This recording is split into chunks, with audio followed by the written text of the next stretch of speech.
Hello, Internet. Welcome to Roll for Coffee. You are watching the Insight Checked channel, and I am so thrilled to be here with Candace the Magnificent. Candace is a GM. I've had the pleasure of sitting at her table as a player.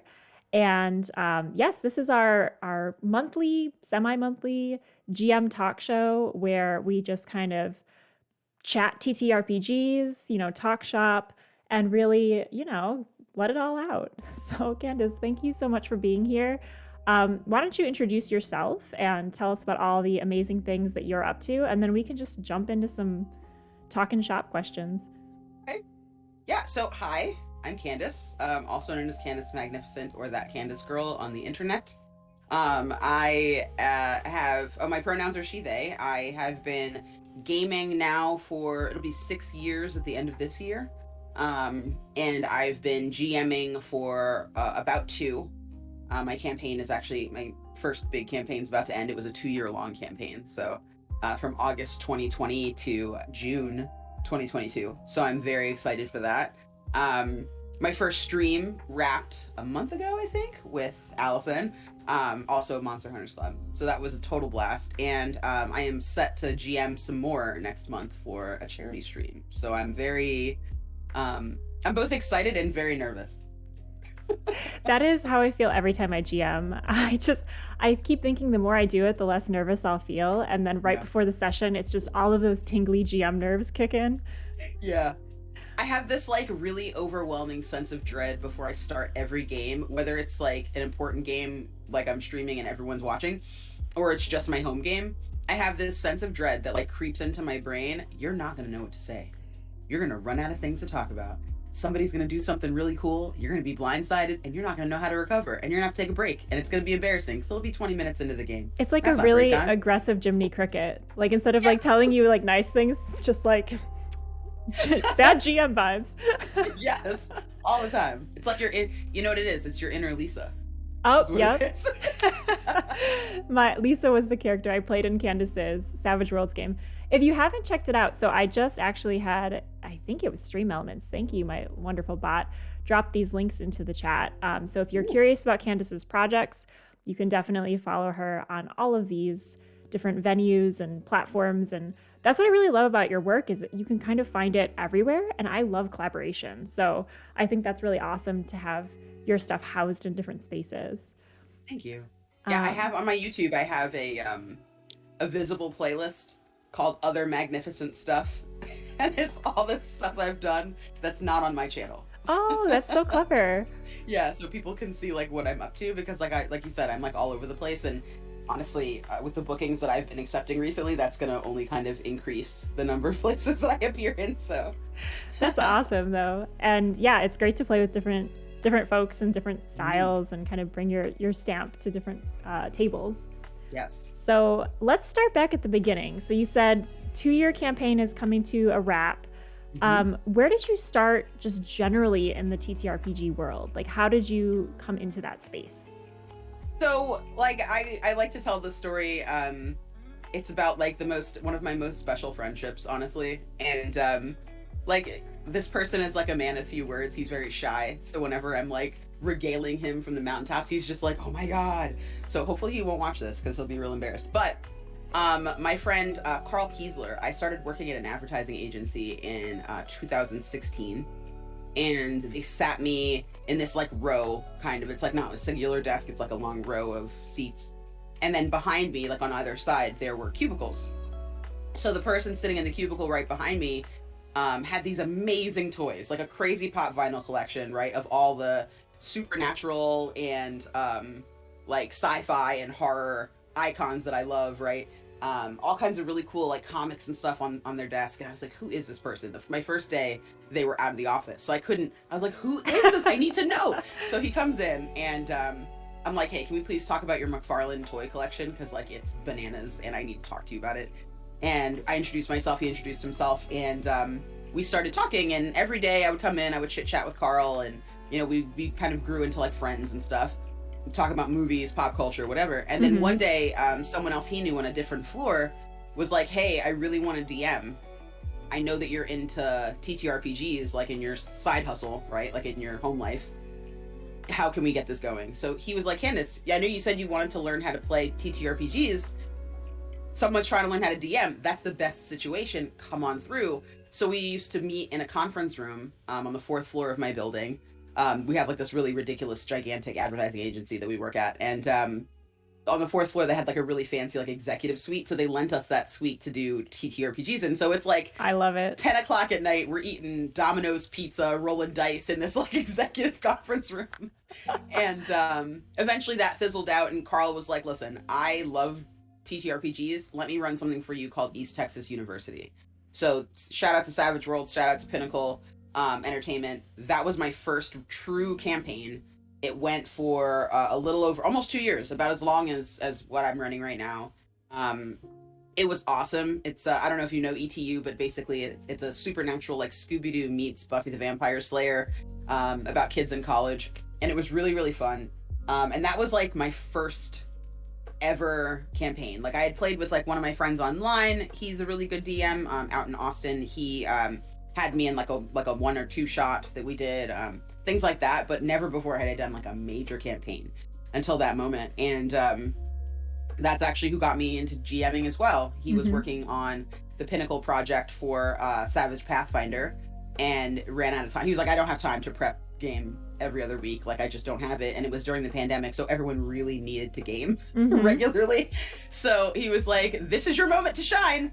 You've been watching me this whole time. You know what to do. And I was like, I don't though, but fine. And that was kind of like the beginning of the end.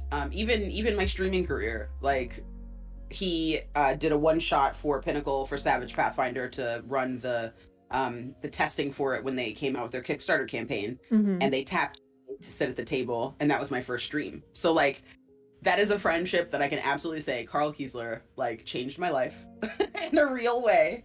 And I really appreciate moments like that, because like I think that really like puts your life in perspective. Like my oldest friend I've known for almost 20 years, right? Like my oldest closest friend. And Carl has known me for like not even half that time, but like the impact is huge, right? Like so I'm just, that's a friendship and a relationship I'm very, very I feel lucky to have had access to, because he's a really nice guy, and he's all about like diversity in gaming, and was like, you're a woman of color, like if you like this and you want to do this, like you should go do it, because we don't have enough different people telling stories.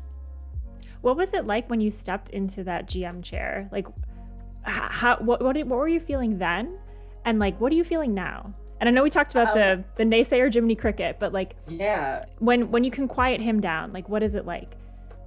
So the first time, so every time that I sit down in GM, it's like a maelstrom beforehand, right? It's like inside I like the Jiminy Cricket screaming at me, the world is just on fire, and I'm like, I'm not prepared enough, or I've prepared too much and I'm too stuck on the story and it's gonna get ruined. And I know it's gonna be ruined, because that's what players do. They ruin your story so you can make a cooler story together, right? But the first time I just didn't know how I was gonna handle it. Like the first time I overprepared, I had like 3 pages of notes. I had written out the entire encounter, and then I wrote like, if they do A, if they do B, like serious notes for myself. And after maybe the first 30 minutes, that was thrown in the trash, because I just couldn't keep up with it. Like my players were doing like option C, and I had only planned for option A and B, and I was like, what? So in that moment, it finally clicked what it feels like to actually GM. Because I remember like, because Carl had sent me over his notes to show me kind of how he preps for his games, and it was like 2 pages of notes. It wasn't like 100 pages of, you know, the recap was like the bulk of the pages, right? It was just what happened last game. And I just kind of like, in that moment, I just got this like clarity where I was like, being a GM isn't not playing the game, right? Sometimes there's this perspective that like you're a GM, you're not gaming, you're giving the game, you're hosting the game. But to me, the GM, nobody plays the game more than the GM, because the GM is responsible for playing the players, right? Yep. Like it's like a giant chess game where people are making moves and you have to be like, I'm gonna go over here, but on this person, I'm gonna go over there. You know what I mean? Like you have to like read the people at your table. So the first game, like it unlocked itself for me, and I was able to like level up in game when I realized that I had been playing with these people on the other side of the table for forever, and then I knew what was going to trigger them. I Yep. knew what was going to incite them into action. Like I knew what was going to get them to the next level. So that was amazing. That moment for me was like huge. But in streaming, that was like a whole other story, because like I had met some of you before just kind of in passing or in the interview process or whatever, right? But I had never actually like gamed with anybody at the table except for Todd. And I was like, what am I going to do? I can't just focus on Todd the whole time because I know what he's going to do. So I kind of just like, I kind of told myself in that moment to just to just trust you guys. I think that trust is something that people don't talk about enough in the TTRPG space. Like you have to have a lot of trust to just come to the table and like be your best self, right? As a player. I love that. To tell your story, you know? Yep. But like GMs, like you have to trust that your players are going to do what they're going to do and that you can kind of rise to meet them. And that was something that I don't think I had that before, because the trust was built into my home game because I already know those people. But I think with you guys, like I got that moment maybe 10 minutes into the game, and I was so grateful that you guys were such awesome players, because like you just took it and ran with it. And then I had to like, while you guys were having your awesome chit chat, I'm like sitting here trying not to break because you guys were hilarious. And also just like kind of overwriting my plan in my mind to like shape along like with what you guys were making. It was just really cool. It was so like I there's been so many things you've said that I'm like, oh, I want to talk about that and to talk about that. And so I'm making little notes here. So hopefully we can weave back towards it, because you have so many rich things to say and so many observations that I feel like as a GM myself and as a relatively new GM, I feel like I can relate to. And building trust is huge. And like, but in this world that we're in right now, where it's like, you know, we're accepting stream invitations and we're gaming with people we might not have even talked to before the game. How do you approach building that trust? And like, I noticed, so I'll out you as having a best practice. You asked us to write as our character, answer certain questions as our character. And that was really great, because that got me thinking in character, but also it allowed you to, you know, get some lines of sight into how I think and how I envision the character.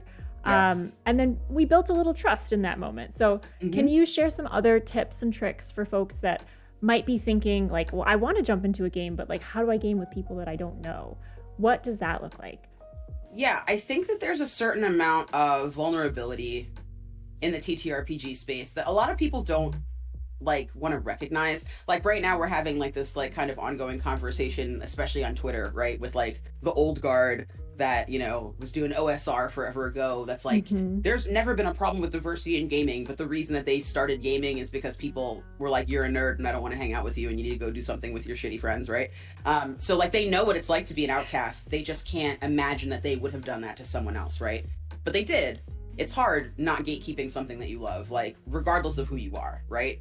Across any boundary, you know? And I think that, you know, that's something that is definitely like on my radar, right? When I'm going to a new table, am I going to be, if I have a problem or if there's a story I want to tell that is maybe unusual in some way and I want to tell that story with sensitivity, like how do we get there? And for me, it's definitely been a combination. Like as a GM, it's been things like that, right? Like having you write as your character, having one-on-one conversations, trying to kind of like put a little bit of emotion, like thread some emotional accountability into the story as well, just to kind of see, you know, where you guys go. Like I knew that I had you guys and that we were going to be like on the same page mentally after the phone call scene, right?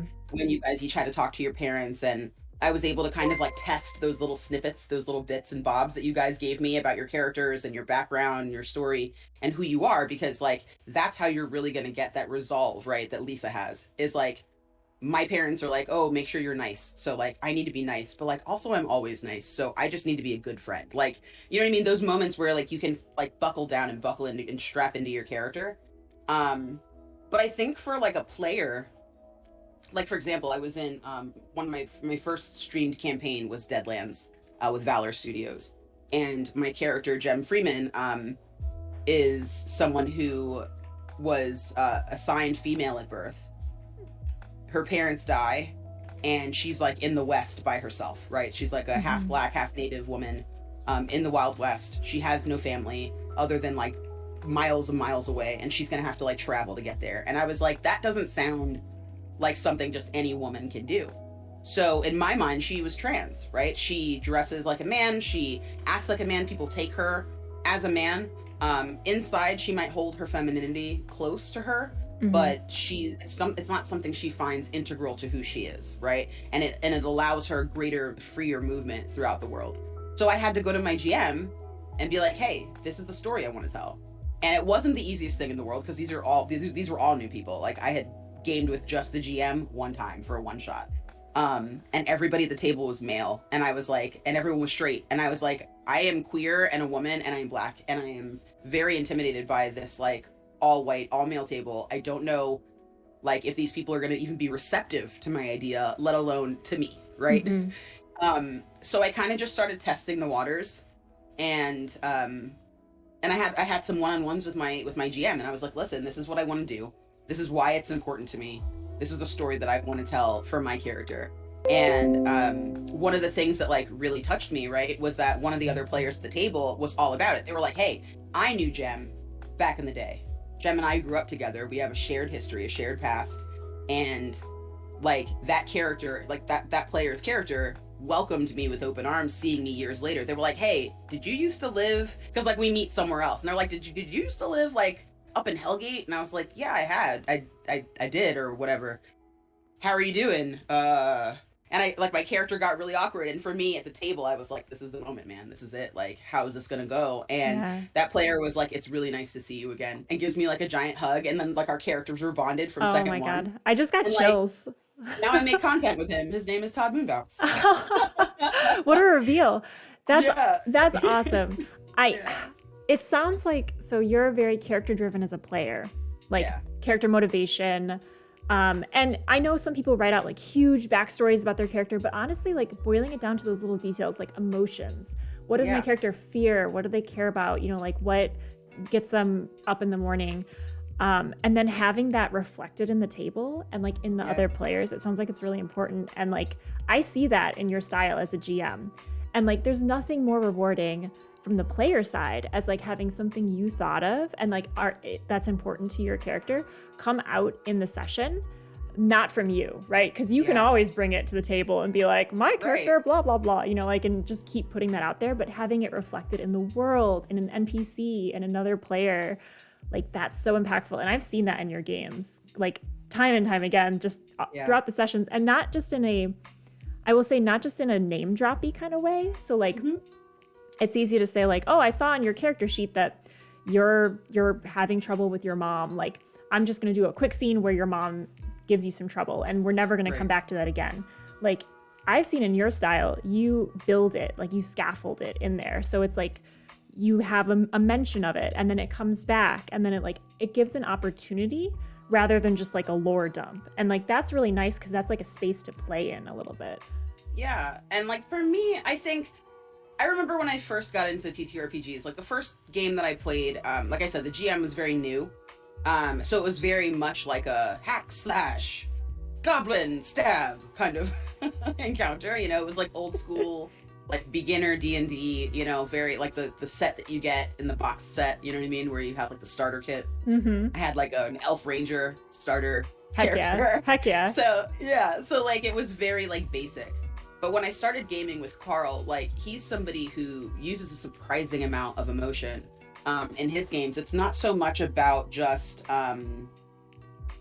it's not so much for him about like the combat, right? Or winning, a sense of winning. Like there are some GMs and some players that prefer a sense of winning, right? In their game. They need combat to feel like their experience is legitimized. But in my mind, like, role-playing games, it's not all about like pillaging a village and like fucking up some goblins and then like getting some loot, right? Like that's the framework that you're in. But if you're talking about being another character, like playing a character, like you have to think about what that person goes through, what they're interested in, what they like, what they don't like, right? You have to have those like moments so that you can kind of guide the story. And to me, if you don't have those moments, like you're telling kind of like half of a story, because in our real lives, we have quirks, we have insecurities, we have, things that make us feel really confident and good about ourselves. We have things that might be, like we're a little afraid to interact with. And that's what makes a whole person. So if you're going to bring a whole person to a game, you're going to need those things. It's part of why I really love Savage Worlds as a system, because of the way that they do their edges and their hindrances, right? Yeah. Because you build that into your character, and it gives you very clear markers of what you're supposed to do. If you have a character that is hesitant, right?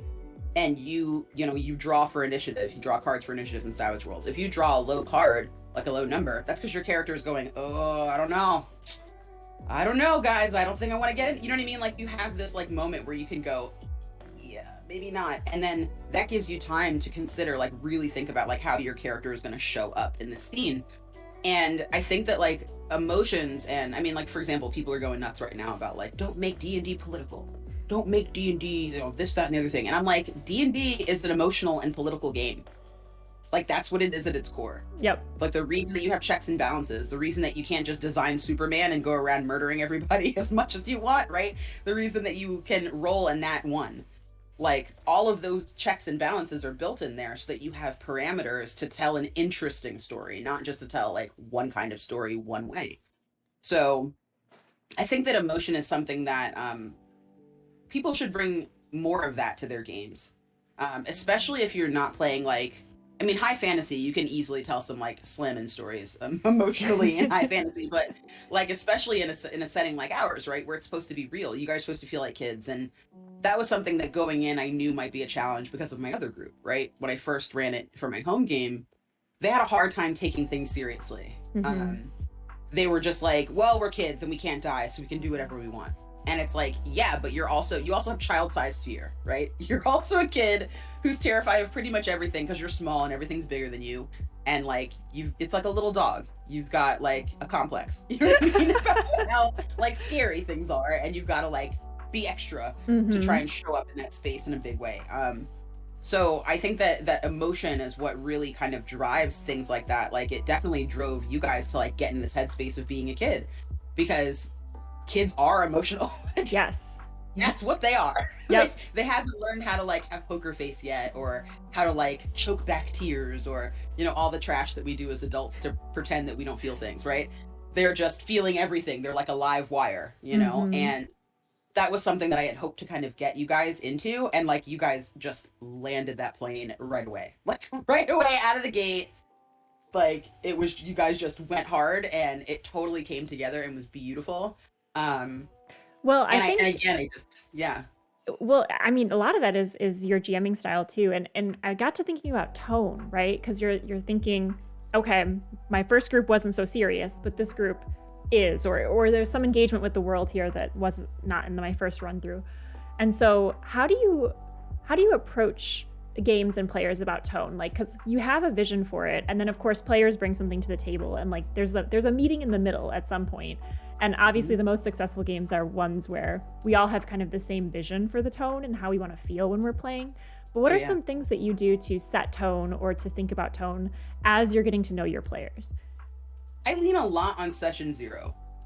Like, I lean very hard on session 0, because in session 0, that's like your time to like rally your players together and talk to them like as a body, right? Which is important so that everyone can kind of see who you are and understand you as a person.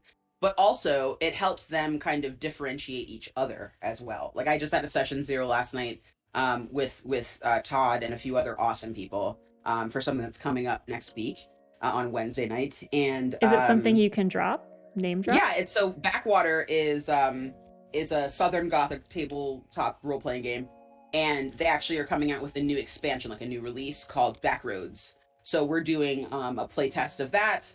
And it's going to be on Todd's Twitch channel on Wednesday night at 8 p.m., I believe, Eastern. So we all kind of met together, and it's me, Kay Dampier, Coffee Plays, and Allegra from Monster Hunters Club. It's going to be really amazing. It's a great table. Like, it's ridiculous already. So we had our session 0 last night, and what I really liked about that is that you've got this situation, right, where we're all kind of trying to learn this system together, because it wasn't one we were familiar with, right? We're very excited to learn a new system always. So that was really great, because we all got to kind of crowdsource our answers to things. But it was it was even more incredible because even though most of us had played together in one way or another before, like we all kind of were able to level set how it was going to go. We were able to kind of introduce how our characters behaved, right? Like some of us are a little bit more like silly and funny. Some of us are a little bit more serious and kind of like, hey, we're killing stuff tonight, or we're scavenging. You know what I mean? Everybody got to kind of find their niche at the table. Mm-hmm. And I think for me, when I do my session zeros, like being able to go through like lines and veils, right? Talk about, you know, what's a no man's land, don't talk about this, versus I'm a little sensitive. That tells you a lot about your players. It also allows you to kind of poke at them a little bit, especially if you run like a small session. Like in our session 0, we did like, I think an hour or 2 of, you know, combat and just like a, you know, a setup for the game. And that's kind of what we did last night, just kind of a setup to test, you know, your powers and your abilities, get everybody comfortable. Because in those moments, like you guys as players are all focused on the task at hand. So I can ask questions and you're more likely to answer them honestly because you're trying to figure things out in that moment. So that's kind of how I was able to kind of sculpt the tone, because I could tell that like Lisa was going to be intentionally or unintentionally funny, right? Just because of who she is, right? Like sometimes like she's very serious and that's what's hilarious, right? And then like I'm looking at Danny, right, as Reggie, and I'm like, okay, so Danny's like a little bit more straightforward. Danny more reacts to stuff, right? Like Reggie reacts to Lisa. She reacts to, you know, what's going on around her, and is like, now I'm gonna decide what I'm gonna do because like I'm like the big sister of this group and I need to like keep these kids in line because they're crazy, right? Then you've got like Allegra's like quiet chaos, right? Where they're like, I could do anything at any moment. I'm gonna give a fruit roll up to this homeless man and I'm not gonna be scared, right? Like you giving the fruit roll up with both of you guys being like, are you okay? Can we take care of you? So just like gaining that insight into the characters at the table, and then being able to kind of through that session 0 like section, like when like the actual playing session, that's where I drop the tone. Because now we've had a moment to get all our sillies out, right? Get as funny as we want, laugh at our characters, be ridiculous. But then I come in and I'm like, I can kind of use my voice and use my facial expressions and like speak a little quieter. You guys are walking into a room, you know what I mean? And kind of set that tone there. And then you all know to expect that in the next game. So even though the next session started with like a really fun scene and, you know, being really silly and funny and cute, when it was time to get scary, you guys like recognized the tone that I had used in the first session and were like, oh, you know what I mean? Like it didn't take me time to kind of tune you guys like lower, you know what I mean? Like down to the scare. My home game, that didn't happen. My home game, the first session was, you know, like what you guys had, where you know, you're leaving school, you fight the bully, but they were all like, we're renegades. No one will bully us. We're going to be so tough. And I'm like, okay. So in the next session, there was something bad that happened. They met a little girl in the first session that was like, I need help. There was a cry for help. The second session, they were like, yeah, just call us if you need us. They weren't like, we need to be proactive. They didn't read the room. They weren't like, this is a horror game. Something bad's probably going to happen to this child, right? They went, kids can't die, and we're cavalier. And then that NPC kid did die, because NPCs can die, just not player characters in that world. And that changed the tone of the game completely. So that's my failsafe, is do something really rash to like get them back to center. But I didn't have to do that with you guys, because you guys had kind of picked up on that from the first session. And it didn't take as much for me to like guide you where I wanted you to be tonally in the session, which was awesome, because then I could focus more on what was actually happening rather than how it like felt or sounded.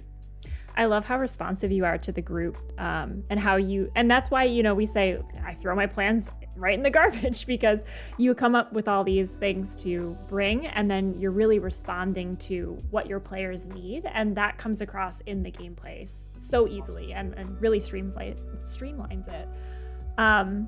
To the note of tone and voices, tell us about your voice work and kind of how you bring different voices and like literally different sounds and kind of reflections of these characters into your games.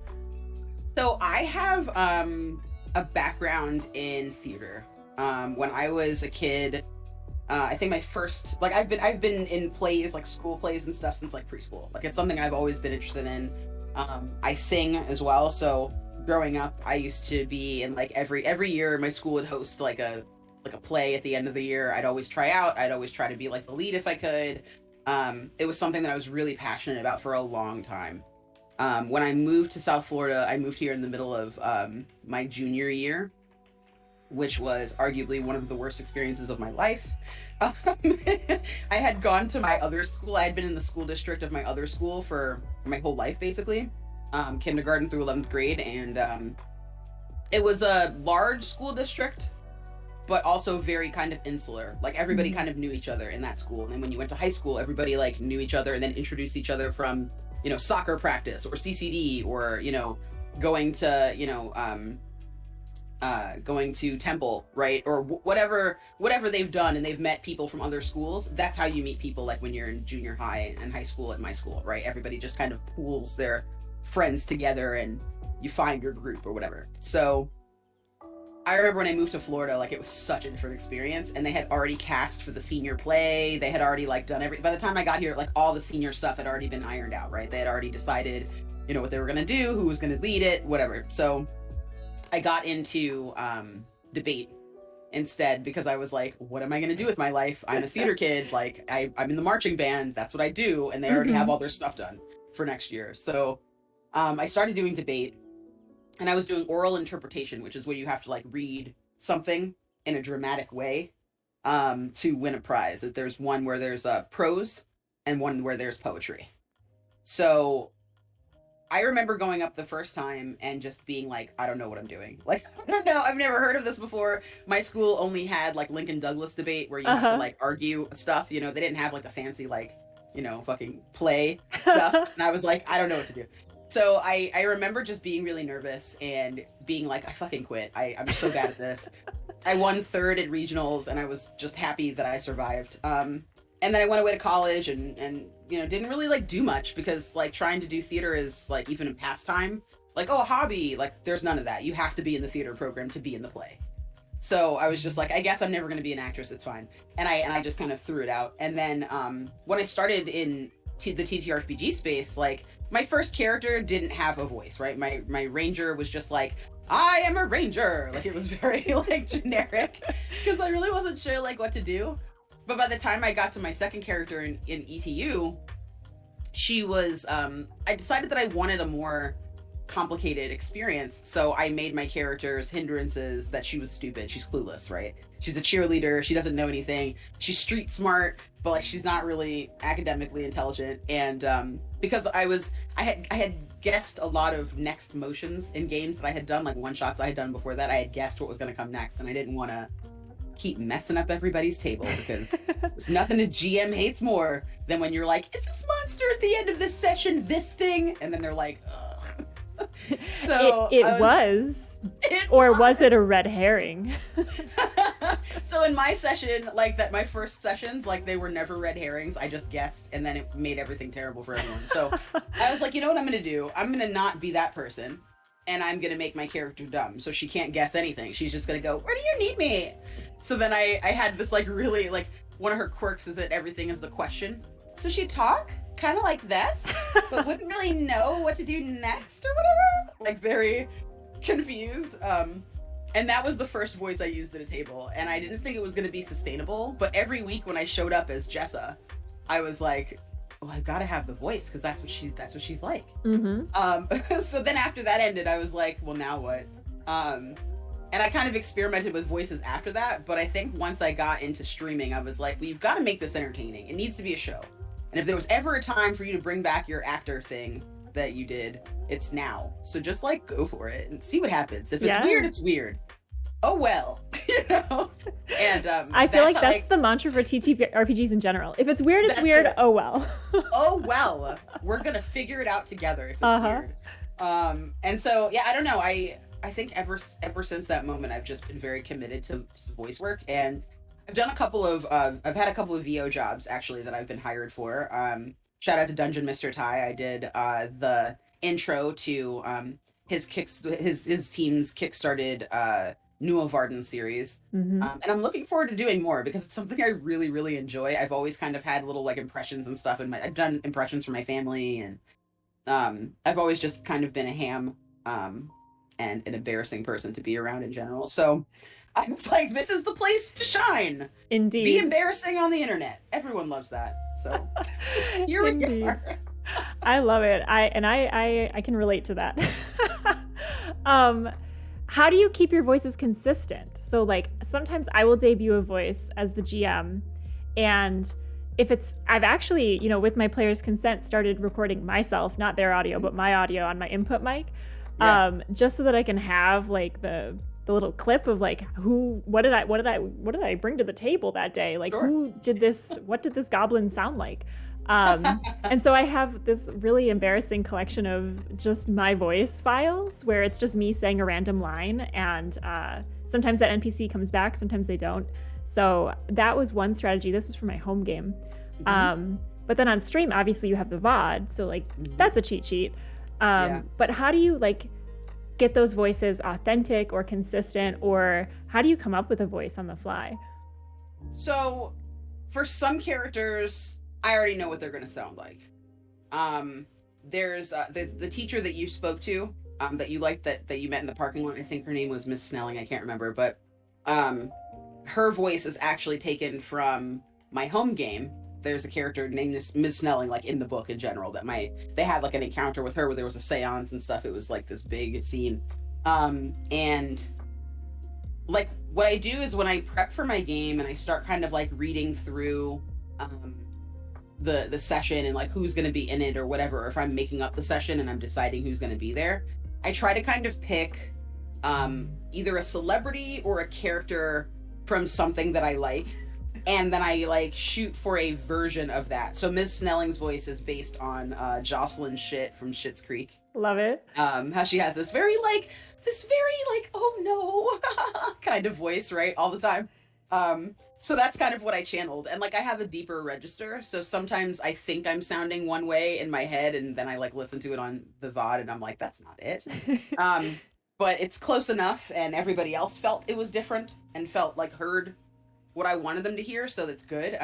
But I think what I like to do is I also cheat. I go into my phone and I'll make a note in my iPhone, and I'll say NPC. I'll put like NPCs as the header, and then I'll write down like all the people, and then I'll write like a little blurb of what they sound like Chet Paxton the bully, Chet Paxton, real shitty little kid voice. Right? And then I'm like, real shitty little kid voice, that's gonna be kind of like this. Like a really shitty kid voice. Or I'll go I'll also pair that with my voice memos, because I like to practice. Like I did if you are interested in a Star Wars 5e podcast, I did a full season called Scattered Choices with Dungeon Jedi Masters. It's on Spotify, iTunes, wherever you get your pods. It was like a kind of segue away from this overarching story called Vagrant Freighters, which is actually back. I guest starred in this new series, so my episode was just released. So if you want to hear more of me as Tula Batunde, that's where you can find me. But I play a Twi'lek named Tula, and Twi'leks in the Star Wars universe are known for having like Frenchy kind of accents, like vaguely French.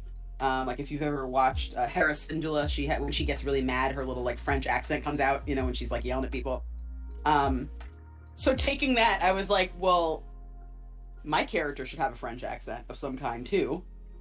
But like I always like playing characters who have color to them, right? Like this Twi'lek, like the Twi'lek in episode 6 is a black woman who is dressed as a Twi'lek, right? So she has black features, she's just an alien.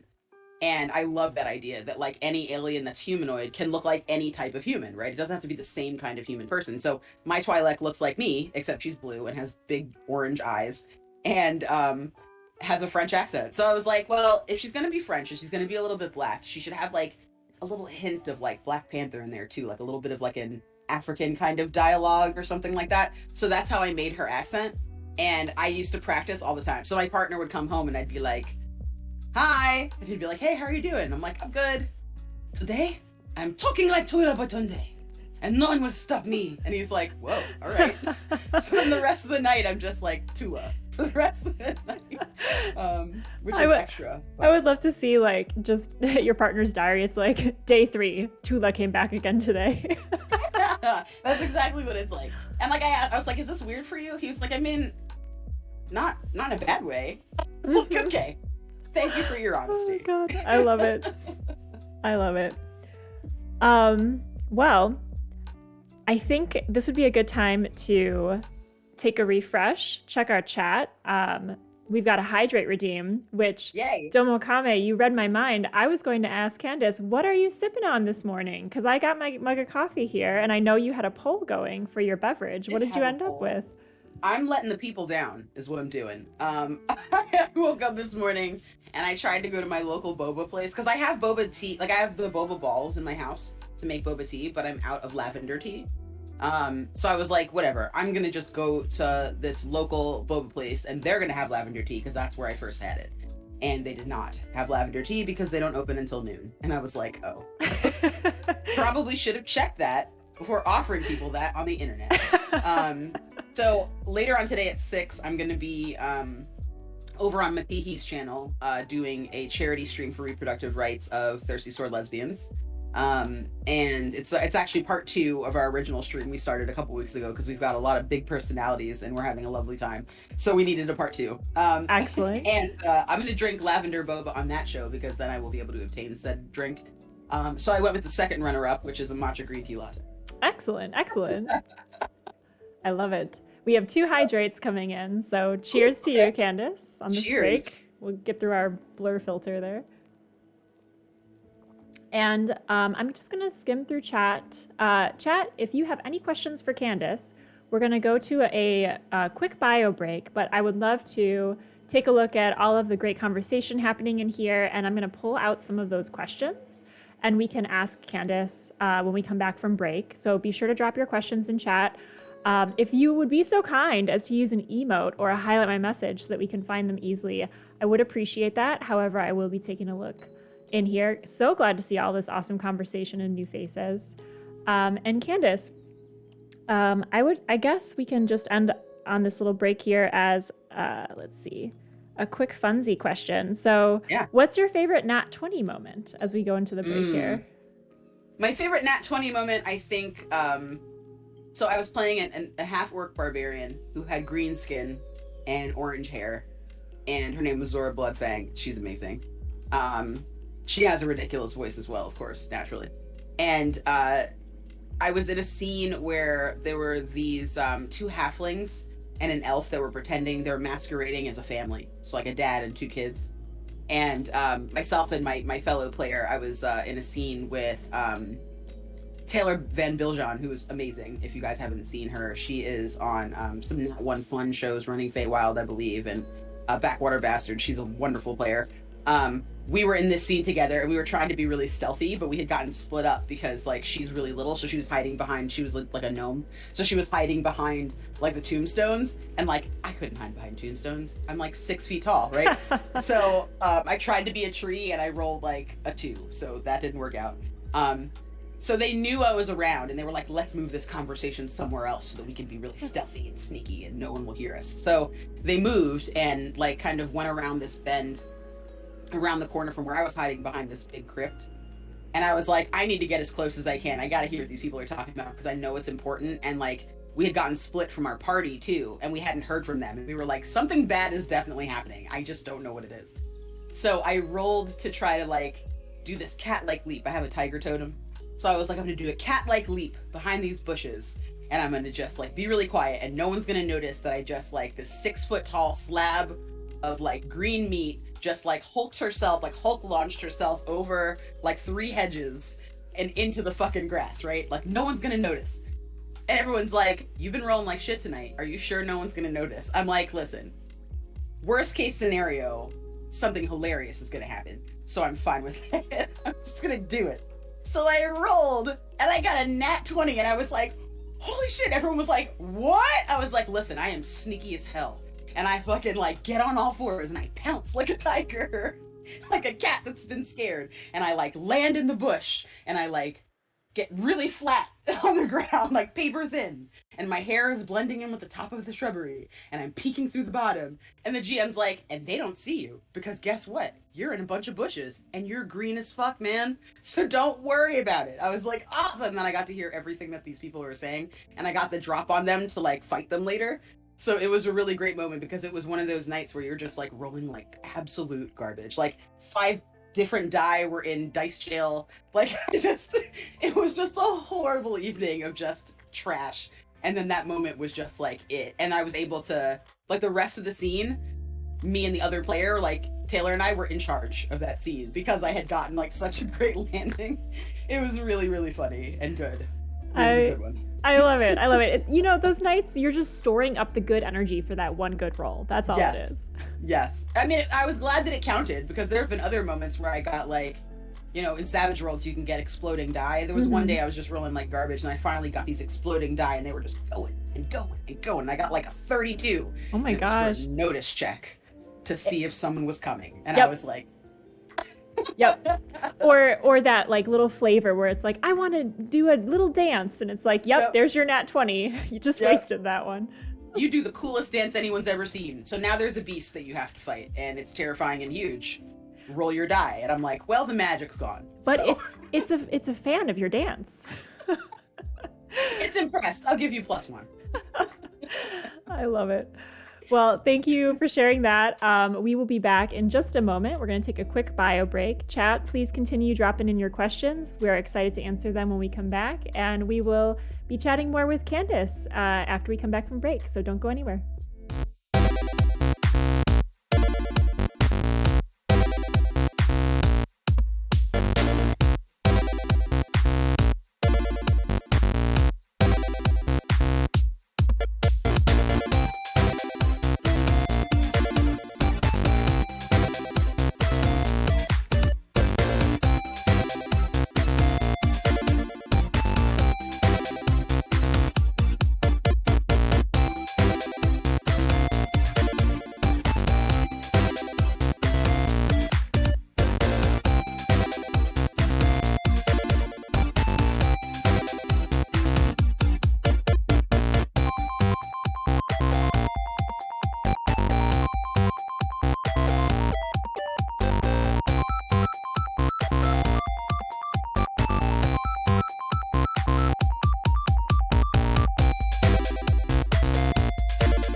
Hello, we are back with more Roll for Coffee with the amazing Candace. You can find her at Candace the Magnificent and That Candace Girl, and I will drop all of the socials in chat. I'm having such a great time chatting with you, and we are going to turn it over to chat for a little bit. We had some great questions come in over the break, so we're going to address some of those, and I'm going to throw in some of my own zingers. And yeah, we have a little bit more time together this morning. So I'm just so grateful again for you for being here. Thank you so much for taking time out this Sunday. I am honored that you asked me. This is wonderful. This is the first interview that someone has asked me to do. So like, I'm also going to be on Community Cleric on Girls Run These Worlds next month. Heck yeah. So yeah, so like it didn't occur to me anybody would want to like interview me for anything. Like I was on the Wild Die podcast talking about, first time GM stuff and quick encounters a while back, but it was less of an interview and more of like a guest spot. But like, This is wonderful. You're doing such a great job. I'm having a lovely thank time. you. Yeah, I think it's just like a nice way to spend a Sunday, just kind of talking shop and getting different perspectives. And yeah, I'm honored to be the first interview, but obviously I will be first in a long line of interviews. So maybe we could do a retrospective in a year and you're like, yeah, I did like 70 interviews and it's great to be back. I would love that. Yeah, that would be amazing. Assuming that I don't, just like fall off the face of the earth before then. or start your own streaming network, one of the two. So let's go to chat here. I really like this question. So the Karote asks, I'm still a relatively new player, only a couple months in. I'm going to be part of an intro one-shot for some brand new players. Do you have any advice on how to make sure that they have a great time? I think that asking your players what they want to do and what their goals for their character are, that's a great place to start. Because sometimes people don't bring anything to the table, right? Like there's a player that I game with sometimes that will make a character and then like not think through what all that means, right? Like they'll make a character that's supposed to be, heroic, but then like they'll like loot the body after a fight, right? Be like, I want to steal an eyeball. And there's nothing wrong with that, but like build that into your character, right? Like make a character that for whom it would make sense for them to like steal an eyeball, right? If that player had been like, if that player beforehand had been like, hey, my character's going to be a little weird. They're going to love taking like samples and taking like scrapings of things and cutting out like dead people's tongues, and they're going to be a little weird and extra. I'm not going to judge. I'm going to be like, cool, I love your super creepy character. That's the best thing I've ever heard. Played with a character like that. That is really odd that you've used that as an example. I've literally been at a table with that character. Because you're just looking at the person like, geez, but like, if that's your thing, if that's your bag, that's your bag. Like, I'm not here to like judge what you enjoy, role playing as. Like, I have a friend that's like really, really smart and enjoys playing more of like a dumb character because it's just more entertaining. Same with what I did with Jessa, right? Like a character that's more physically smart and strong than mentally strong and, intelligent. If you have a character that's like chaotic evil, like bring it. Like you still have to help save the day because that's what we're doing here right at the table. Like it's a cooperative game. It's not player versus player. But if that's what you're going to do it. Like, but stand by it, right? Like build that into your character. And I think a lot of times, like no one really asks, like when someone says, I'm going to be a heroic character, I like to say, okay, well, who or what are you saving? Like, what is your, because that then prompts the person to go, oh, well, I mean, my character just never does anything wrong. Or, oh, well, my character is a goody two shoes. Or, oh, my character, well, she likes saving people, but like she would definitely like steal some fruit if a kid needed it. Okay, so your character's more of like a chaotic neutral character or a chaotic good character, right? Like, how do you play into that? Because then it kind of gives them something to kind of ground themselves in. And it gives you, the GM, a lot more information and insight into like what they're going to be trying to do in the game, so you can offer them opportunities to do it. So I definitely think that just like really relying on them to educate you. And then if you feel like they're really not getting a lot, like for example, if you're doing like an all new table, right? Somebody who's never really played before, or you're doing, something where like you've got experienced players, but it's a new system you're running, right? Where there's some kind of issue that's going to make people a little bit more hesitant. Maybe they won't be as forthcoming. What I like to do is I like to pay attention to what they're not saying, right? If you set up a scenario and everybody is, kind of speaking together and doing things right together as a team, and you see like one player is maybe leading the charge a little bit more, you can like lean into that as that person being the leader. Hey, how do you feel now knowing that like everybody's life rests in your hands? You know what I mean? Like have them rise to whatever challenge you think is kind of built into their character. And if the player isn't into it, they will tell you. They'll be like, my character is not the leader. She looks off to the side and is in her phone, right? Like they'll move away if that's not what they want. But it's almost like a nonverbal thought starter, right? Like a situational thought starter to get somebody to nail down exactly what they want out of, you know, a role play situation. Yep. Yeah. So that's what I like doing. Just like really leaning on your players, so that they can, I don't know, like help them shape the story, not just for yourself, but like for the rest of the table as well. I think this again proves that every person who's run a game would make a great teacher, because this is what we ask our teachers to do too, right? And I have an education background, so I'm always struck when, you know, GMs are like, yeah, I'm just gonna, you know, see my players and see what they are looking for and create opportunities for them and meet them where they are. And I'm like, wow, this is what we ask teachers to do with their classrooms.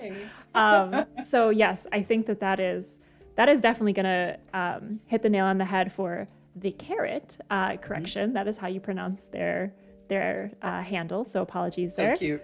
And I love those little carrot emotes that are fighting each other. So shout out to carrots in chat.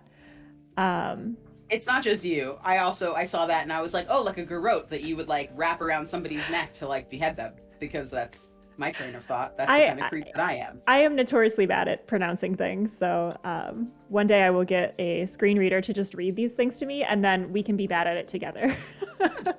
It's wonderful. Let's see. We had so many good questions come in. Well, I will just float this one at the top because we were talking about beverages right before break. So Domokame says, if you are drinking 2 of the 3 options from your poll, when are you drinking the Dalgona? That's a good question. I've recently discovered Dalgona. I know that the world was like struck by it when we were all kind of in quarantine during the pandemic, and I like missed out on that because I'm not supposed to have coffee. I am a low caffeine or no caffeine person these days, which is really sad because I love coffee. And a few weeks ago, I had like some time off, and I went to a little like restaurant nearby that has crepes and stuff, and they have the most interesting drink menu. They had Dalgona, and I was like, well, now is the time. So I had my partner order it because I couldn't drink it all myself because I knew I would, and I'm not allowed. So I was like, I need an adult. Can you please assist me in this endeavor? So then I had the Dalgona, and it was fan-frickin-tastic. If you've never had Dalgona before, it's like this wonderful Korean-based, originated drink, and you put like your milk in the bottom of your glass, right, like you normally would, like a latte or something, and you can make it hot or cold, and then you take instant coffee and you whip it with like a little bit of hot water and sugar until it becomes this like frothy like coffee foam, and then you throw that stuff on top, and it's just spectacular. Like it's got like a lot of bitterness. What a like world we live in. To it. I love all these things that are new to me. I have to tell you, it is absolutely worth trying to make it home or ordering out if you have a Korean place nearby that could, you know, maybe offer this to you. 10 out of 10 recommend. We tried it because I was like, it's AAPI Heritage Month and this is a Korean drink. Like, today is the day. I'm doing it, right? This is wonderful. And it was just amazing. So then I was like, I know there's decaf instant coffee, which I learned. I've been watching like Mad Men and, you know, all these like vintage, like new stuff that's vintage feeling, right? Mm-hmm. And then old movies for such a long time because I used to dance burlesque, so I'm also kind of in pinup culture and stuff a little bit. And I used to hear about Sanka everywhere. And I'm like, what is a Sanka? Like, people are asking for Sanka in these movies and these shows and these books, and I don't know what the hell that is. Is it a fancy kind of coffee? Someone's like, it's not really coffee. And I'm like, well, what is it if it's not really coffee? Is it like this mushroom drink that people are having these days? No. It is decaf instant coffee. Oh. And I was like, oh, well, that's not that interesting. But I bought some. I bought some Sanka because you can make Dalgona decaf with Sanka. So that's what I'm probably going to be drinking. Maybe I might stream some Legos later. Like, I woke up this morning feeling like super excited for this interview and very refreshed. So now I'm like, I can do anything. So I might do a Lego stream in a few hours. That is the vibe I want to give with this stream. So that's wonderful to hear. You have made it so easy for me to launch my day. Yay! Yeah. So more questions from chat. So I really like this question. Celestial Scramble asks, in session 0, I often focus on the fun the players are trying to have. How do you include your own perspective as the fun the DM is trying to have? How do you kind of bring your own interests into the game? That's a good question. I think I tend to do that more in the story. Because again, like as a GM, what's interesting to me is the emotional side. I think that really digging in on emotions creates so many interesting and unique opportunities to tell more of a story instead of just kind of going through the motions of a game. Especially in like a combat heavy game like Dungeons and Dragons, right? There are fewer opportunities sometimes for emotion than, you know, one would think in those environments. And that's something that I find hugely entertaining. Like I love a little bit of like drama at my table, like a little bit of conflict at my table, interpersonal or with NPCs, doesn't matter. Because it's like another battle. Because not all battles are physical, right? Like not all battles are physical, period. Like I have a battle because I have endometriosis, so there's a battle literally in my body. I have battles every time I go on the internet and someone is insisting that, you know, I don't know, misogyny isn't real or racism is overrated or whatever kind of craziness. I have like battles on Twitter. I've got verbal battles. I've got mental battles. So there's battle of wills, right? There's all kinds of battles in life. And I feel like if you're going to really play a game where battling is the core of your mission, then you should include as many types of those battles as possible. So like a knight that wants to save a princess, but the princess doesn't want to be saved, right? The princess is like, I'll save you. And now that person at the table has to decide what's going to happen when like their mission is turned inside out, right? That's how I have fun as a GM, is like I kind of bake it into the story. So like in Monster Hunters Club, those phone calls, like that's not in the book. Like the book doesn't talk about, there are a lot of mechanics that the book doesn't really talk about. It kind of gives you free reign. It gives you scenarios. But like, you know, the book will say, if you want your characters to have to call their parents to make sure that they can hang out, then do that. If you want your characters to be able to be grounded, do that, right? Like your characters get allowance, do that. Like whatever it is that you want to do to make this your world, like just go for it. So like that was something that I was very excited to lean into, because that was a big part of my journey growing up, right? Like my parents are very liberal people who are extremely traditional at the same time. Very strange, very confusing. Great way to raise kids though. I didn't have a hard time. I had to be home when the streetlights came on, right? Because that's usually when dinner was ready, and my mom didn't want me playing outside after dark because anything could happen to you, child. You could be kidnapped. I know you don't think that, but I'm a parent, so I'm thinking that, right? And now that I'm an adult, I'm like, damn, could have definitely been kidnapped. So as an adult, I'm like, you guys gotta call your parents, because like that's something that saved me so many times as a child, and I just didn't understand like the reality of it as a kid and why I needed these rules. So incorporating those rules into the game was something that I enjoyed, because it's something that I had, and I wanted to like see how you guys were gonna deal with it, right? Like Todd being like, okay dad, oh my god, right? Like totally me. Yes, I love you, bye. Meanwhile Lisa's like, give me more rules. What other rules do you have? Yes, please, is more. Is there a way I should be? You know, like, so like that was me having fun, were the phone calls, and you know, and again, I think like having that, like, I also get off on knowing what's coming, right? When you guys are talking and you guys are like, no, it's definitely a vampire. Maybe it's a killer clown. I'm like, maybe it is a killer clown. You know, like to me, that's where I get my fun from, is like seeing you guys kind of like running in circles and me going the whole time. Yeah, that's a really great point. Because yes, having that meta knowledge, that's a delight. And like then you can insert yourself into the narrative by either subverting it or like cueing it in a different way, or just revealing it and like rewarding the players for finding that out. Yeah, that's an excellent point. And I think a lot of people have talked lately about like the DM NPC, and what you said I think strikes a nice chord, because it's like, well, obviously the DM's in all of these NPCs. You're creating them, you're running them, you're thinking about their motivations, you're thinking that you're running like 70 characters at any given time. But it doesn't have to represent you as like a Mary Sue, like a traditional, like it's the avatar of the DM, so much as like you're kind of finding and tapping into the motivation of that character you created. But that character was created in response to something happening, either adventure-wise or player-wise. And so that's kind of a really nice channel for your energy and interest as a DM. Absolutely. Yeah, I realized in my homebrew home game that I was running that the party left all of their NPCs that they had adopted after many sessions of adventuring with them, and now it's just the core party again. And I was feeling different in that session, and I couldn't figure it out till the end when I realized I wasn't an NPC on the journey. I was only the enemy. That's awesome. Yeah, like, because it kind of gives you that perspective. Because as an NPC, right, you can be an antagonist NPC, right? Like Chet Paxton is an antagonist or whatever. Mr. Jingles and Freckles antagonists, right? But you can also just be an NPC that like just wants to live their life, And like being like the music store clerk, right? Being that NPC was just phenomenal.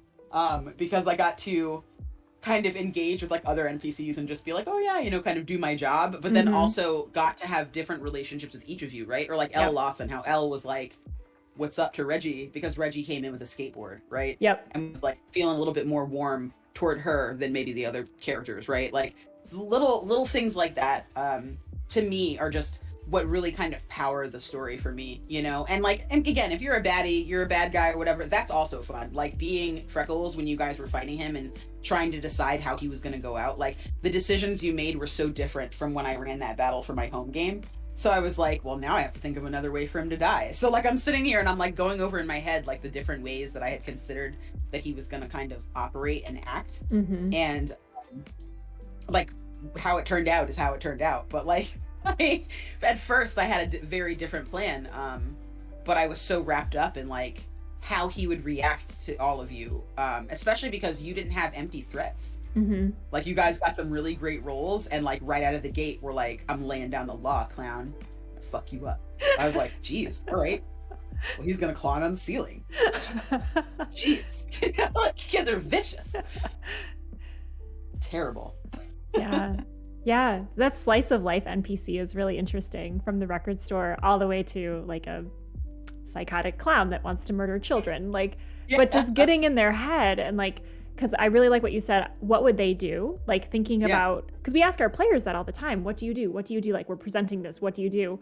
But we're doing that internally as GMs for every single NPC, like, okay, internal stimulus, what do you do, NPC? And it can be something super simple like a record store guy smoking weed in the corner, but he has motivations too. So I love that he's having a nice morning. Yes, that's it. He's having a nice morning. He's at his favorite record shop. He's got his weed. He's got his headphones in. He's just browsing the stacks, and like life is just good, right? Until like, the party shows up. Right. Until there's a small child going, "What are you doing? Endangering everyone's lungs?" And he's like, but that's what makes the world so real. And I think that's what takes RPGs away from video game logic. Yeah. Because the video game characters, they're there to give you the cue and tell you the information, no matter what you do or say to them, or like hit them with your sword, like it just goes through them in the video game. You're not supposed to do that. But in an RPG, there's that back and forth of like, no, this is a real person that's going to react, and like their life's going to change based on what you bring to the table.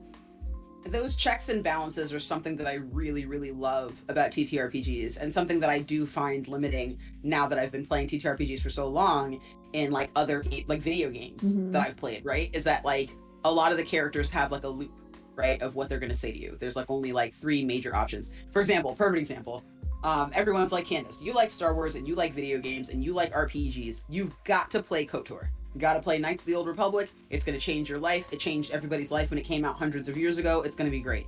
Back then, I loved video games, right? I've always loved video games. My family has had, I had a Nintendo in like 1989. So like I've always had video games in my house. But I'm also a big reader. So like in my young adult life, I kind of had to choose, and I was like, well, Zelda makes me want to tear my hair out because I don't know what I'm doing. And Mario was fun, but I can only get so far. So I'm just going to read. So for a long time, I just read. And then like every once in a while, I'd be like big into video games for like a year. And then I'd be like, books, and go back to it. So now that I'm older and there's all kinds of games out there, there's puzzle games, word games, right? There's so many kinds of things to choose from. Mm-hmm. I'm finding myself gaming more and more and more. But something that I've noticed that I've had a really hard time with is when there's like someone's trying to tell me a story, but nothing changes based on my actions. Yep. Like I really find that to be the hugest waste of time in video games, because you're just like, I'm trying to find out information, you know, what's another way to go about it? Like there can't just be one right answer, yep. right? There has to be more than one way to get what I want in this video game, because that's how it is in the world, right? Mm-hmm. And a lot of video games are very limited in that manner, right? Like part of why I think I love Dragon Age Origins is because it's not that limited. Like you can really like kind of dig into your character and like other characters and make relationships and stuff. And that part's really cool. But some of the games are just like it's like a one-sided conversation. Yeah. And that is not interesting enough for me sometimes. And it can get really tedious when you're kind of like, you're like pressing A through like all the fucking menus of dialogue, you know? Like, I know, you know? But in TTRPGs, like, that kind of presents this whole other, it's like its own character, right? Like the scene and the setting and the NPCs, like all of that framework, it's like its own character. Because like if you guys had like busted in the door, right? Like let's say you guys were like overzealous and you were like, I don't give a shit about who's inside of this store, and like you kick the door in, right? And Reggie comes in brandishing her skateboard as a weapon. That's gonna make for a very different conversation with that NPC. That's gonna ruin his morning even more. Yeah, he's not going to be like, oh, welcome, children. I am a friendly NPC. Can I get you that Cyndi Lauper album? Like, that's not... He's going to be like, get the fuck out of my store. I don't want to talk to you. And now you have one fewer person that you can speak to and communicate with. And I think that those checks and balances are so important, because that's like another element of the story that the players have to kind of work through, right? Like, they have to balance their expectations and who they are as a player, right? If you're somebody who's like really sarcastic, if you're talking to like a 4-year-old in a game and you're sarcastic, they're going to clam up. They're not going to talk to you. You have to temper who you are and how you're speaking and how you're behaving in this world with like who you are as a player, but also who your character is that you're playing, right? And to me, those are the moments that help, again, deepen that role play. Like it's almost like a low-key it's like a low-key like emotional pull, right? Yes. Like it's not a big emotional scene like the phone scene, right? Or, you know, like Reggie giving you a pep talk or whatever, right? It's not like on paper it's emotional and on, you know, on the screen it's emotional. It's like that passive emotion of how you show up in a place, right? Not just at the table, but in the game. And that's what I really, really, really enjoy. Because again, like you went up to that guy, that hippie, and you were like, don't smoke, it's bad for you. And like, that could have gone really terribly, but you rolled so high that the guy was just like, damn, this kid's got a lot of cojones. I'm gonna put my smoke out. She's right? got moxie. Like, yeah, like, and to me, like that's mutually beneficial, because it teaches me a lot more about Lisa, right? About your character. But then it also like empowers you to like really play your character, because you've had good luck so far. Yep. I have there's little to no risk now, you know? And for me, I love rewarding things like that. Like if you try something and you like test the waters and it works out and you start wanting to do that again, like I am absolutely somebody who gives like secret +1s. You know what I mean? Yeah. And like sometimes the secret +1 is I'll roll and like it's an opposed roll that I need a 7 and I get a 7, but now it's a 6 because like you were fucking crazy dominant earlier and I've decided that you're on a roll, right? Like the GM can also kind of like change how they react to accommodate that kind of burgeoning character trait as well, which I love. Like that's one of my favorite things. It's like a mechanized rule of cool. Like there's a rule of cool involved, but you're adding, you know, you're keeping mental notes of what the pluses and minuses are so that there's consequences, but you know, you're bringing the game into that space, which is awesome. Exactly. Yeah. Exactly. Yeah, that's amazing. I think having that as kind of the approach to the world does create space for players to, you know, see what they can do and like try things. Because the more players do things instead of just meta talking, like if they act in character and say, my character does X, like then the world can react. And I love being fans of the players. You are such a great example of that. Like you are such a super fan of all of your players. Super fan. Yes. Always. But then also there's risks too. Like you mentioned like the NPC died in that example, right? So like being a fan of your players means having consequences for them so that you can see how they react to those challenges. Yeah. It's not just everything is a coast through, although sometimes the dice help you in that regard. Absolutely, especially in a game like Savage Worlds where you can like explode, right? And like I think for some, like I've talked to some people about Savage Worlds that are kind of like, oh, it's like, you know, the exploding dice is like too much. But to me, it makes it even more realistic. Yes. Because like in life, like for example, right, I play the ukulele. I had tried playing stringed instruments my whole life and just had a really bad time. My pinkies are very like weak. I don't have a lot of like, and I have this weird like clicking thing where like the joint like does something weird when I try to like bend it. Oh no. So you really need good pinkies to play like violin or guitar or bass or any of that. So I've always had a hard time and didn't know what it was. I just knew I couldn't do it. So I was just like, fuck instruments that are stringed. I'm not doing it. I'm never playing them again. Won't pick it up. But then I was watching Steven Universe and I was like, man, the ukulele is mad cute. You should just get one to hang in your house. So Groupon had like a $30 ukulele. I bought it. It was one of those toy trash ukuleles that aren't good. But that's how I taught myself how to play ukulele, on that little piece of nonsense. And while I was doing that, right, it occurred to me, I was like, oh, wait, this is a stringed instrument. And now like I know how to play the ukulele. So clearly I'm not bad at stringed instruments. It's just like all been in my head this whole time, right? But I had to kind of sit with that and think about like how I had gotten there, right? Like I had to think about like the consequences that kind of led to that moment and how I was kind of taking up space like doing this now. And I feel like Savage Worlds like kind of makes that space for you, right? To have these consequences. Like maybe your character doesn't think that they're going to be that good at like being diplomatic, right? And persuading someone to do that. But that day, like you have like this really great, you know, plea that, you know, you pour like your heart and soul into, and you're like, you know what? I'm just going to like give an impassioned like speech to this person about why they should believe what I'm saying, and it's gonna be great. And then like you roll it, right? And like that's like real life. Some days you're just like on it, right? Some days you just got it and you go in and you own the day and everything's great and it's phenomenal and it's wonderful. And that's when you get like dice explosions, right? You're having a great day. This person happened to be in a good headspace to be spoken to like this, right? Everything's kismet. It's all coming up Millhouse. But like other days, it's like you roll like a 1 and you go to speak to the person and you throw up all over yourself, right? Because you're so nervous. That also happens sometimes in life, right? Some days you're just like, and you can't really say anything because it's just not your day, you know? So I feel like that kind of system really like balances things like that well. And it gives like a more realistic gameplay experience. Because it doesn't feel like you can just do anything. There's still risk associated with it. You know what I mean? Even with bennies, like you can run out of bennies. There's still, you know what I mean? You might have 0 bennies and get a nat 1, and then you're just, you know, your session's just fucked, right? So that kind of back and forth, that like flow, that ebb and flow of the table is something that I really, really enjoy. And I think it just deepens the responsiveness for your players. Like even if you're playing, you know, with just a D20, right? Like setting up those checks and balances on your end as a GM can also really just make the gameplay so much more fluid and fun for your players, especially if you're like on a long streak of terrible rolls. Like I've been at tables where like there have been 3 crit fails in like the first like hour of the game. You know what I mean? Like that game needs a little bit of babying, and it's okay to baby them. I ran a Monster of the Week game where we were using a dice bot, and we had a whole session of nothing but 6s, which is a fail. And I love failure, you know, like it gives you that opportunity to massage the story and give consequences. And like, I love failure normally, but by the end of it, I was like, wow, I just can't, like, I can't have you guys fail anymore. Like even a partial would have been great for them. But yeah, it was a very interesting way that it kind of did a spiral, but it allowed their characters that space to like really work to problem solve for a lot of problems that came out of that. I love that, because then you can have, because that's the thing, like I think winning is something that people have a very kind of limited definition of, right?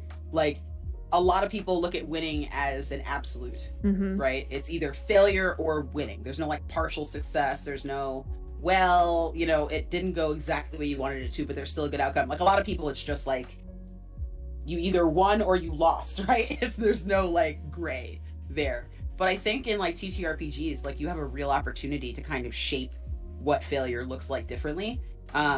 And I love that, like the technique that you're saying where like, you know, it's a failure, but like you can do something else, or you can find another way around it, or you can be more creative in your problem solving, or you can learn something about a character. I learned so much from my characters when I fail.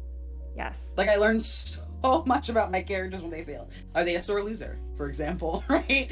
Are they, you know, plucky and they won't be held back, so they just immediately, well, what about this? Can I roll for this, GM? You know what I mean? They're industrious.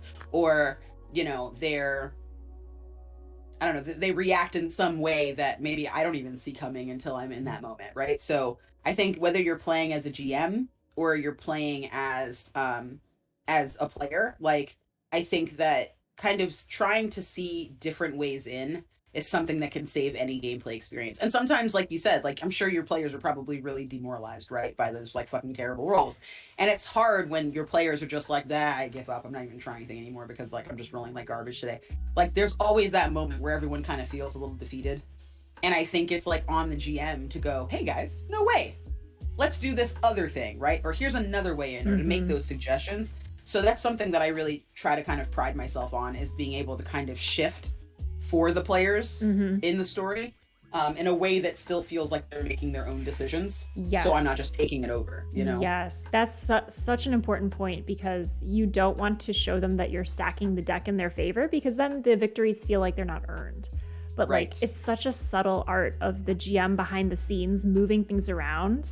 And I think you excel in that as well, because you're so Thank character you. focused, you know, and so player Yes. focused. And it's hard to do, but on the other hand, it's easy to do when you center the right things. And I think we've been chatting a lot about kind of what's important, and we haven't talked a bit about like building an encounter or like following a module, you know, like those are like the bones of everything.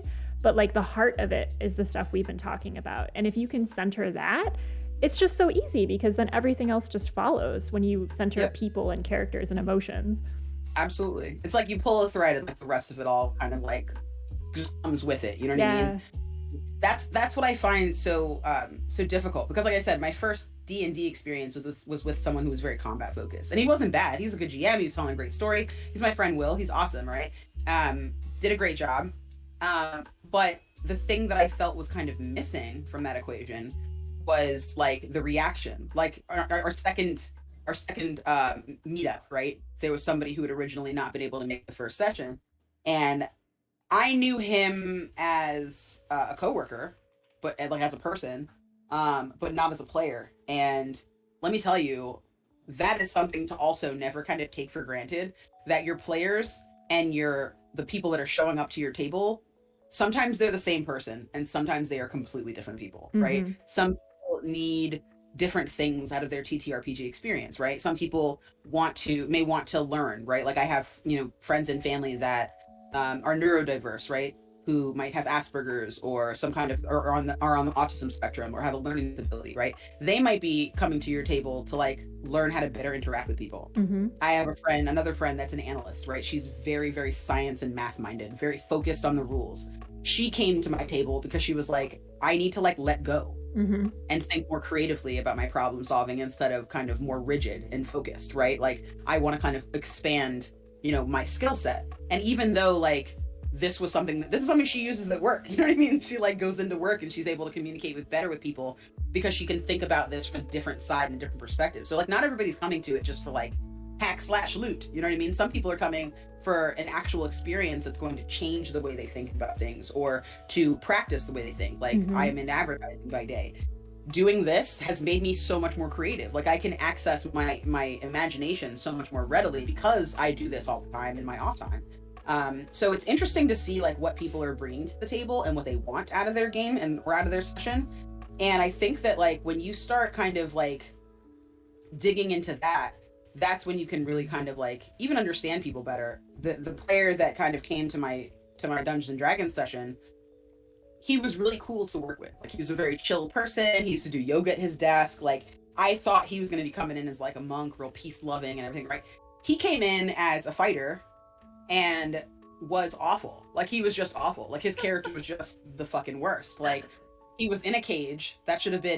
We found him in a cage, right? And we were like, oh no, you're in a cage. We have to free you, obviously. Because like, why would you be in this cage? This is terrible. He should have stayed in the cage. He was terrible.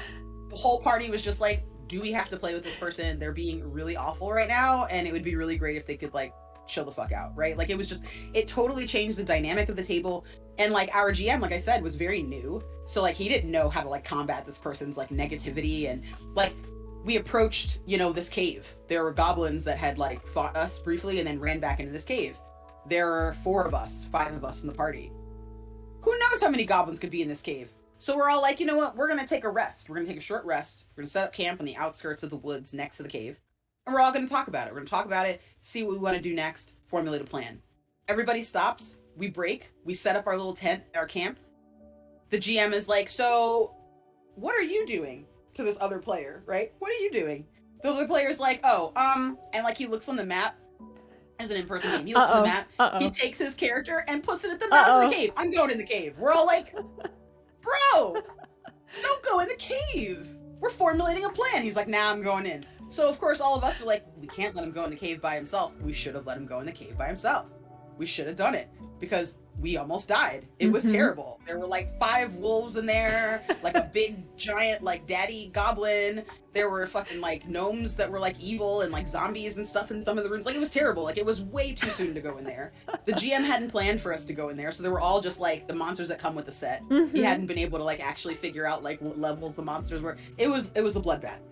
So like again, like I think that like trying to really like making a more player-focused game can also help you as a GM kind of see what they're up to and what they might be interested in. Because like none of us knew that this kid was just going to be like the complete opposite in game than he was out of game. Like nobody saw that coming. And it really just was a very bad experience for like 80% of the people. Oh no. It was horrible. Well, this connects to a question that the Carrot asked. How would you approach the discussion with a player who's taking the "that's what my character would do" far too seriously? So they gave the example of an elven ranger who's currently in a city who spends all their time complaining about how they would rather be in the forest, or a gung-ho fighter who jumps into the goblin cave when you guys are trying to plan. Those both sound very in character, but at the same time, like the dynamics are really off-putting or complicated for the rest of the group. How would you approach that as a GM? So it depends on the situation for me. Like, I think that the elf that is, complaining about, not being in the forest the whole time, right? Like, that is, to me, a small problem, right? That's more of a narrative issue where, like, everyone's like, all right, we're not in the forest, we get it, right? Like, that's like, maybe a possible annoyance. But, like, what happened with my table was, like, actual danger to the party, right? And I've been in all kinds of situations, from something small, like the elf not being in the forest, all the way up to this big party-changing thing. And then, like, right in the middle is that one player I was talking about where, like, you're trying to hurry through a room and they're over there looting the body, and, like, there's a giant boulder rolling at you, and now you guys have to find a way to get that person out because their foot got stuck because they failed their entrapment roll, right? Or they're, like, in their entangled roll. They failed, right? Their agility. Or whatever, right? Any kind of situation like that. And for me, I think it really depends on the situation. For the elf in the forest, not being in the forest, I think as a GM, what I like to do when someone seems stuck on something and they can't get around it, I like to just take it from them, honestly.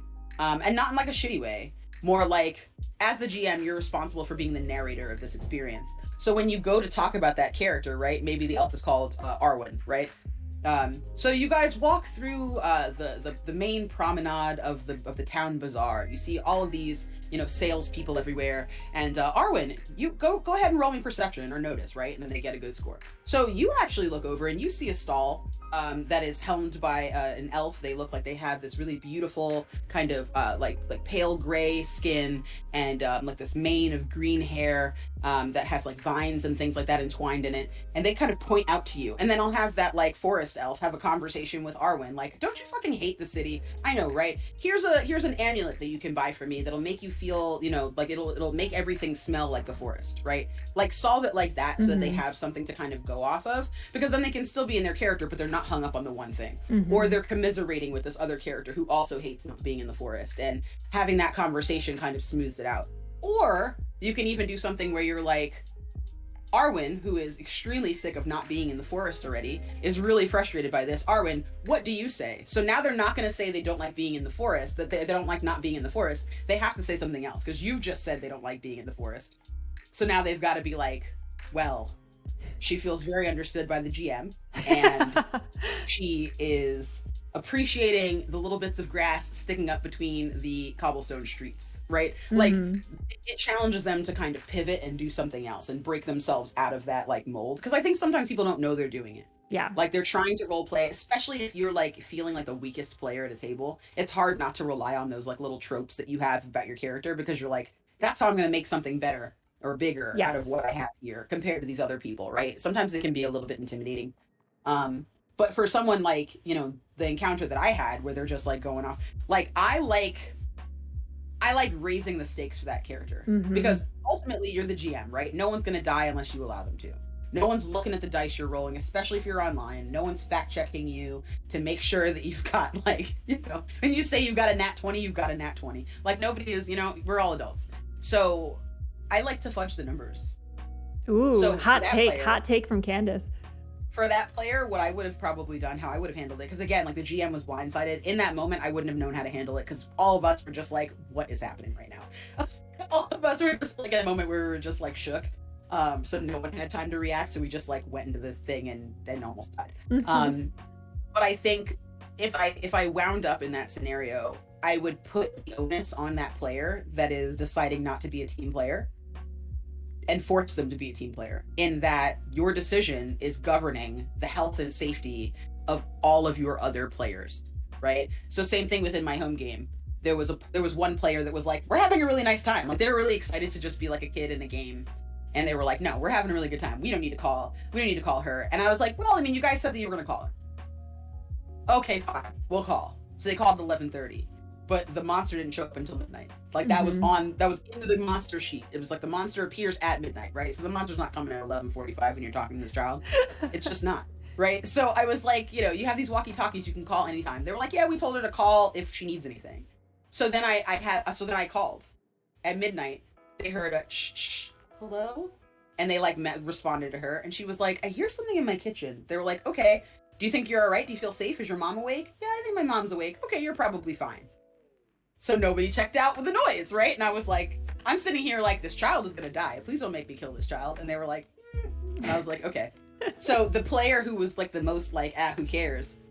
That's who finds the newspaper or sees the television the next morning when they're talking about this kid getting killed. They're like, the next morning, they're the first one up. Real quick, can you turn your camera off and on again? I'm getting a little bit of glitchiness. You're good. So yeah, like, just kind of take charge of that scene. Because for me, like, the player who was the most like doubting Thomas, that's the player who finds out first that this kid is dead. So that player never made that mistake ever again, and was, if anything, overzealous the next time. Yeah. They had a situation where like they could have sat on the fence or they could have jumped in. They were like, I'm jumping in every time. Like, now they have conviction, right? And that's a player who's like been transformed by this experience. Yeah. And to me, that's exciting, because now that's something else that this player can talk about in their character transformation, in their character arc. And when it comes time to like level up, they can also kind of build a character that more fits to this kind of more heroic thing, because this person is like, I have to avenge this girl that died on my watch. Yep. Right? Like, it kind of changes everybody, and it also kind of helps you kind of guide them in the right direction. It's not always going to work. Sometimes what works for players like that is just indulging them, and then giving the other players rewards for acting appropriately, which I think is a teacher move. It's a big teacher move. Is, yes, Clarence, you're right. You can eat paper if you want to, but if you don't eat paper, you get extra credit, right? like that's also a way that my head went to like college age students, because that's who I've taught primarily, and I'm like, that example could also work for them. Oh, so. Yeah. I was a TA, true story, in my senior year of college for 20th century African American literature. And as a part of my TA experience, I had to teach at least one book. And any other time I was just kind of, you know, I was grading papers, I was taking attendance, whatever. So I had a kid who had a crush on a girl, and I saw it the first day. Like, he was eyeing her, and she like didn't care that he existed in the world, and he kept trying to talk to her, and she was just like eye roll. So then she stopped coming to classes. But every time, and I mean, this girl was like, she would dress head to toe in designer stuff, so like you couldn't miss her. She was like the Paris Hilton of the classroom. And when she didn't show up, it was obvious she was not there. Right? She's not that nondescript kid with glasses in the back of the room that you don't notice if they're not there. This is somebody you notice. But her name kept getting signed in on the sheet. And I was like, this is a mystery. Who could be signing her name to the sheet? I don't know. So one day I was like, hey guys, when you sign in today, if you guys want extra credit on this next project, make sure that you write about what you're wearing and how that informs yourself as a character, the way that, you know, the costuming in passing, right, changes as she like moves from America abroad, right? And the girl who had like the fancy outfit, there was like, this kid like did the best he could to make up like what this girl was wearing, like the best he could. Like all the designer brands were misspelled. Aww. Like he went in, he had like 2 different kinds of shoes listed. Like it was terrible, right? And then because he because he had to write so much, I could see his handwriting and match it with his handwriting on what he had written. Yeah. And I was like, hi, time for us to have office hours meetings, guys, right? Like, so doing something like that where you give like a little bit of a boon, right? You give like a little like hint of, hey, you can have a little extra, buddy, if you do what you're supposed to do. Like sometimes that works. It does. Like even on college students, right? Like people can't resist like a little extra credit or like a freebie of some kind, or you know what I mean? Like, yeah. So sometimes that's your best way, and it's hard because you know you don't want to like give carrots in a fucking TTRPG game. That seems silly because everyone chooses to be there. But yeah, it's asset based, right? You're not like coming down with a hammer at any point, even if they're doing something that's disruptive to the rest of the party. You're like, I see you, and here's another path. And that's very much improv based too, like giving someone a gift and like having them be able to play with it. So I love the example you gave of the elf and like the forest necklace. Like, yes. And like, it's the beauty of it is it's a simple solution too. Like, and that's the thing is you don't have to come up with this huge like plot point or like something that like branches off, although you can develop it later. I mean, and that's how we like drop little breadcrumbs for ourselves later. Like maybe that elf had a very interesting reason for being there, and you know there's more to that person than meets the eye. But yeah, something like simple choices is another improv thing that I'm hearing you come to a lot. It's like, yeah, just respond to that and you know flip it back to them, and like that's the gift that they get to work with. And I hear that a lot in what you're saying. It's like, make the simple choice, make the player focused choice, and that's going to be the thread that you tug on that reveals all these other choices that come after it, and like engaging them. And like it doesn't always work. Not everybody's open to that, right? Some people are there to be disruptive. Like some people have no control and no power over their lives, or they feel powerless in their daily lives. So they come to the table to regain that sense of honor, that sense of pride, that sense of confidence, right? That sense of, you know, stability. And like that's fine. I try not to judge what people need from the table because it can be very difficult to do so. Like sometimes people are coming from, you know, situations or backgrounds that you might not understand or that you don't have experience with.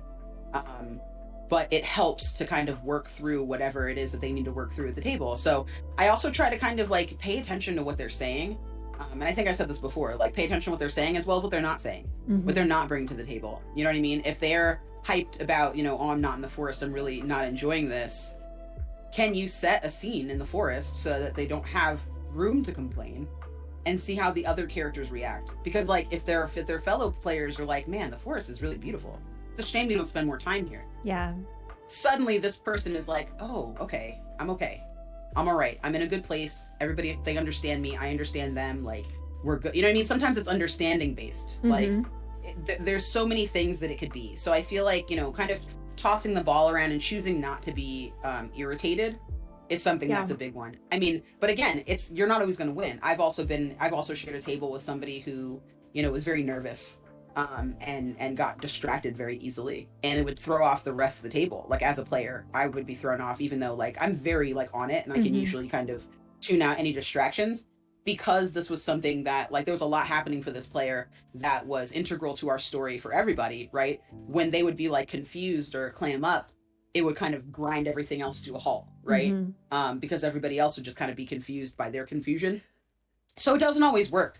to toss somebody that ball, because like he wasn't able to catch it, right? Yes. He was just like, you know. So in those moments, you know, being quick about pivoting, right, is important. But if it doesn't work out, like there's nothing wrong with a good old one-on-one. Yep. Right, where you go to the person and you say, hey, you know, because again, this is an emotional game, whether people want to admit it or not. This is an emotional game, right? Improv is an emotional thing, right? Acting is an emotional thing. Like, you can't just kind of go in like a robot and then win an Oscar. That's not how that works, right? You gotta, like, I mean, Daniel Day-Lewis is like quitting acting because he like gets so serious about it that it like takes over his whole life. So I think like bringing that emotion to the table is something that, you know, not everybody's comfortable with their emotions in life, let alone at a table in front of some strangers. So having a one-on-one with that person and being like, hey, so I noticed that these are some challenges you were facing. How can I help you? What can I do to like make that better? Right. That also can alleviate a lot of that, that kind of friction between your, you know, your character or your player and the rest of the table or yourself. Because I think when you find yourself getting annoyed, like, I think like if there's a player that's in a bad mood or that's having a bad time, that's manageable. But when you have a GM that's in a bad mood or is having a bad time, that's not easy. The whole world starts raining for some reason. It's really weird. Yes. Yes. And it can be very, very rough. So it's definitely a delicate balance. Yeah. Like definitely a delicate balance because you're dealing with real feelings. Yes. So this has all been so illuminating and helpful and accessible. And I am just so grateful for your takes on from like beginning to kind of taking control of the table, problem solving with your players, to kind of the end product and streaming and all of these different outlets. Like, it's just been such a joy to kind of go on this journey with you through all of the process of becoming a GM and being a GM. I'm so excited to see you do more things, GM more games, play in more games. Big fan. I would love the opportunity to collaborate with you again as well. So I'm just putting that out there in the universe. Yes. And it will absolutely happen because I adore you and I think that you're lovely. And thank you. Our first outing was just spectacular. I don't know if there is more Monster Hunters Club coming in the future. I feel like there might be because we had really great, like overwhelmingly great responses to it. So keep your eyes peeled for that in case we come back around. But yeah, you and I will definitely have some more time in the future, for sure. Wonderful. Wonderful. That just made my day. Yes. I'm dropping a bunch of links in chat for everyone to check out Candace all over the internet. We've got Twitter and Instagram, Twitch, YouTube, and then 2 different Twitch channels where you can find her work. Candace, can you tell us about some upcoming projects that you're really jazzed about that you hope people tune in for? Man, I've got a lot going on. So if you like this and you like me, you have a bunch more options to come and look at me do stuff.